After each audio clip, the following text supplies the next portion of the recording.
Hello YouTube, Signing here with Hobbies Man once again, and today we're going to be doing another manga first impressions review. Today we're going to be looking at Gunbured Sisters, or Gunbured X Sisters. I don't know if you're supposed to pronounce the X or not.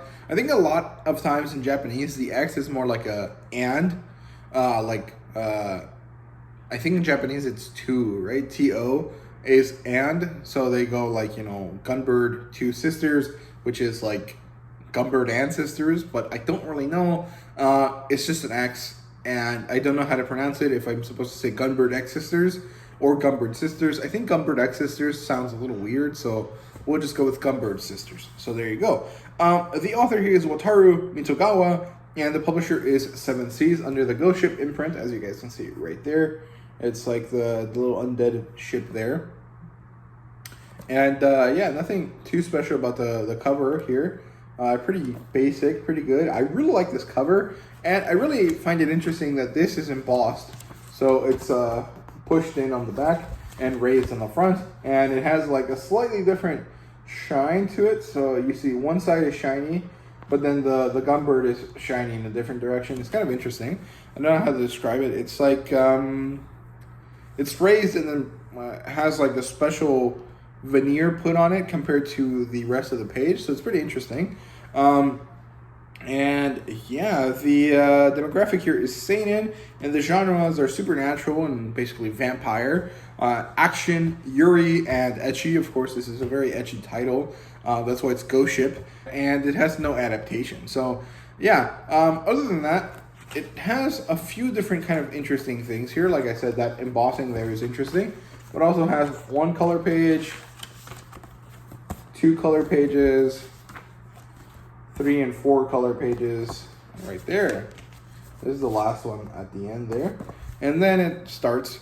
And yeah, other than that, it doesn't really have any other color pages in the rest of the volume, which is fine. It has quite a few pages of, what's it called?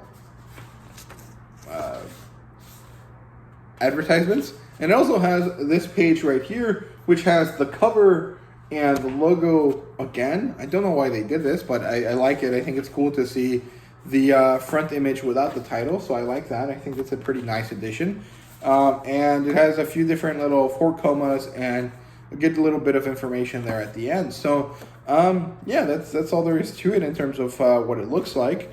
The premise is here that in this kind of other world, this is kind of like not really Earth, but not really somewhere else. It's just kind of like an unknown area.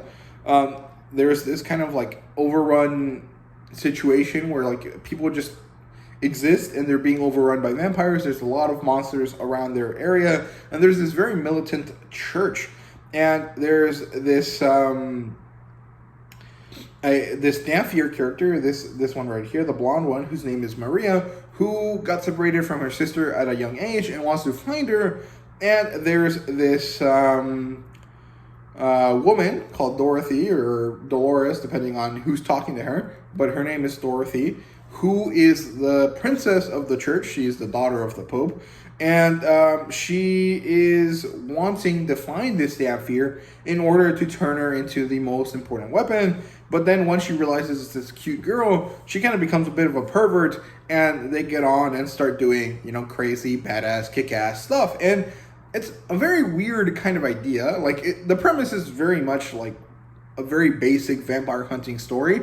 It's, Hellsing or Godeth or any of these other vampire type manga. However, there's this kind of element here that is kind of different, which is that it's like also kind of a comedy and kind of just mostly ecchi and yuri, alongside that like badass girls with guns kind of idea. So that's more or less what this story is about. So Dorothy wants to, eradicate all vampires, but she thinks that the way to do it is with this Dampier, use their own power against them, basically, because Dampiers are half vampire, half human, and the church is against her, but she's going to do it anyways, and she has this kind of relationship with the Dampier Maria, and, it's played for comedy, but it's also kind of like part of the story, so there you go.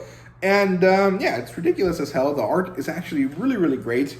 Let me make sure not to show anything that is too naughty, but let's see. The art style is quite good. It's pretty well detailed. There's not very many blank panels, but it is pretty cool. There you go. That's the Dampier Maria, and I actually quite like it. I think it's very, very well done, very nicely drawn, and some of the action sequences kind of feel very similar to something like No Guns Life, or there you go. That's Maria and Dorothy.